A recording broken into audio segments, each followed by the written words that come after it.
It's a new year, and I often find before I can really truly go forward, it's important to do some looking back. So today I'm coming at you with 5 things that I wish I knew as a new flower farmer. Hey, I'm Kristen with Shifting Roots. If you're new to the channel, I talk about cold climate gardening. I live near Saskatoon, Saskatchewan. I'm in zone 3B, and I also talk a lot about cut flowers, perennials, and greenhouse short season gardening. So currently we're in the depths of winter. It's been like minus 30 degrees Celsius basically for an entire week.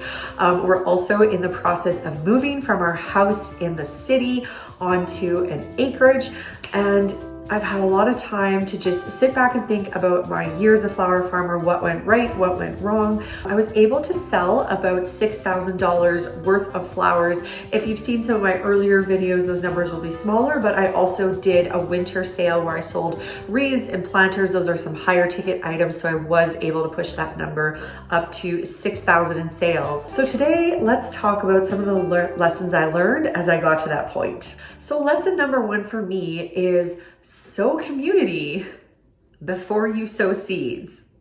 And what does that mean? So the thing is, it's great to be able to grow all these beautiful flowers. And then, as a new flower farmer, you just think, oh, well, everyone is going to want to buy my stuff because it's just so pretty and beautiful.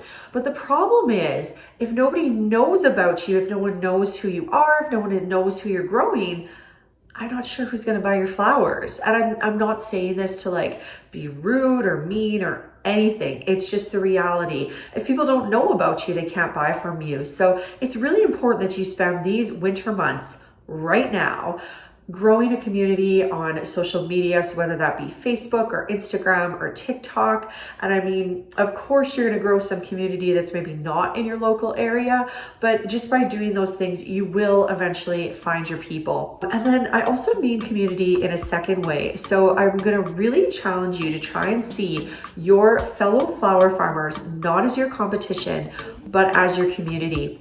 If you've watched the Backyard Business series at all, you'll notice throughout the journey that it was a terrible year and I didn't have a lot of flowers. And if you don't know me and you just watched one single episode and heard my numbers, you'd be like, how on earth did she sell that much money with that little flowers? And the reason why is because I had a community of other flower farmers around me, so that when I had orders and things and I didn't have enough of my own flowers, I was able to purchase from them at wholesale and then sell to my customers and keep my business going. Now, probably your next question is, well, Kristen, then did you really make a lot of money?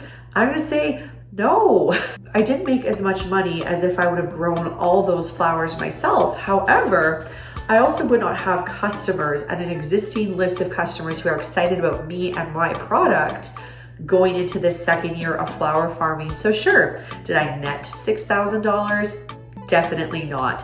Haven't finished crunching the numbers yet, but it probably netted about more like 3,000 to 4,000. But still, for a first-year flower farmer doing it as like a backyard side hustle type of thing, that's some really nice money all the same. That said, get to know your fellow flower farmers, make friends, go, I challenge you, create that community. Lesson number 2, everybody has no sale weeks. So don't let Instagram fool you, because you'll see everybody's highlight reel, and especially if you were looking at flower farmers in 2020, their stock just flew off the metaphorical shelves. I guess when I went into actual selling business in 2021, I thought, well, it looks so easy. Everybody was just buying and buying and buying. But 2020 was kind of a special year, and in 2021, sales were not necessarily so easy to come by. Again, if you look at that Backyard Business series, especially this video, you'll see that I had no sale weeks myself. And while they're super discouraging, they definitely happen to everyone. During my no sale period, I made this one okay. It was absolutely gorgeous, and I should have sold it for about $65 to $75, but I was too scared to sell it for that price. So what I did instead is I put it to $45, which was mistake number 1. I was definitely devaluing me and my flowers. And so it went on Instagram, no takers. Okay, I deleted the pictures, put it back up again, put it now for $35. Crickets, nobody took it. Okay, one more time. Maybe I don't know what's going on here, but I deleted it. I put it now for $25. No takers. So sometimes it isn't even your price.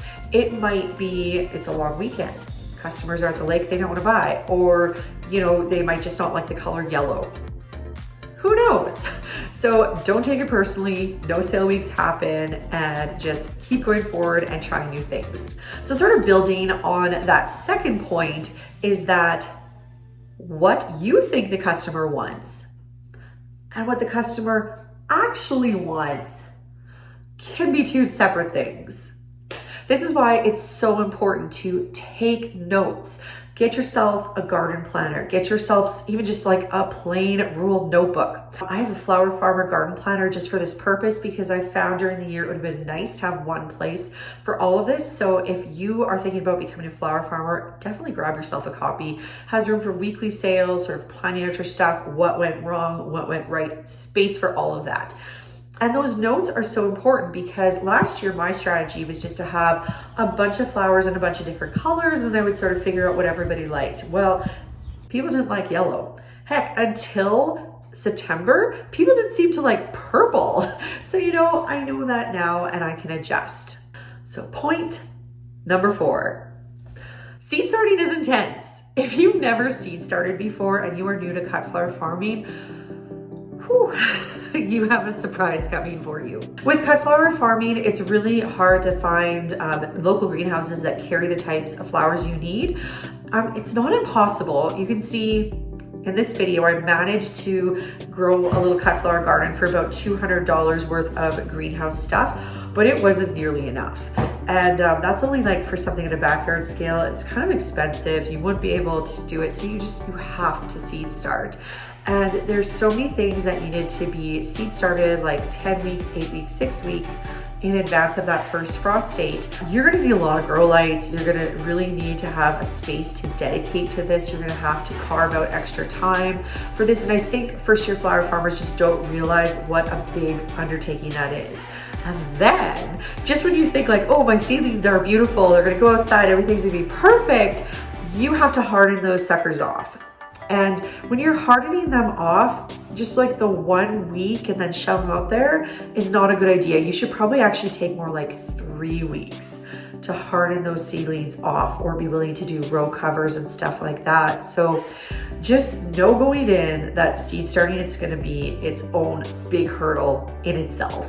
And finally, probably the most important lesson I learned last year was, you can't grow what you can't water.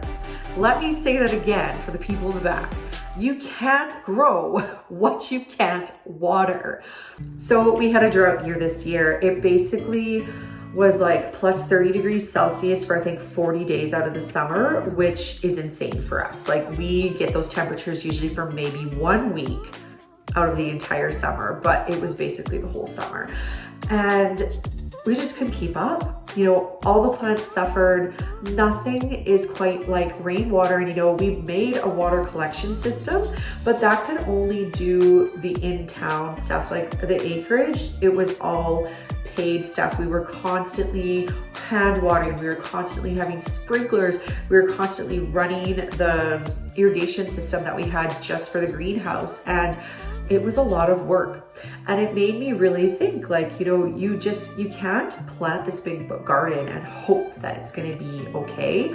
You really need to think about your water capacity. So whether that's getting some drip irrigation, whether that's just like running sprinklers, I really encourage you to do a water collection system. Now in our case, it only rained 3 times the entire summer, which was really hard and annoying and is also very unusual. But if we wouldn't have even had that collected water, like, I don't know, it was just a really hard year. So definitely get yourself some sort of system of watering. You will thank me later. If you managed to stay to the end of this video, thank you so much. I really appreciate it. You can check out the Backyard Business Gardening Series. I will be doing a Backyard Business Season 2 coming up soon, probably in February. I'll start that, and I'll see you in the next video. Bye-bye.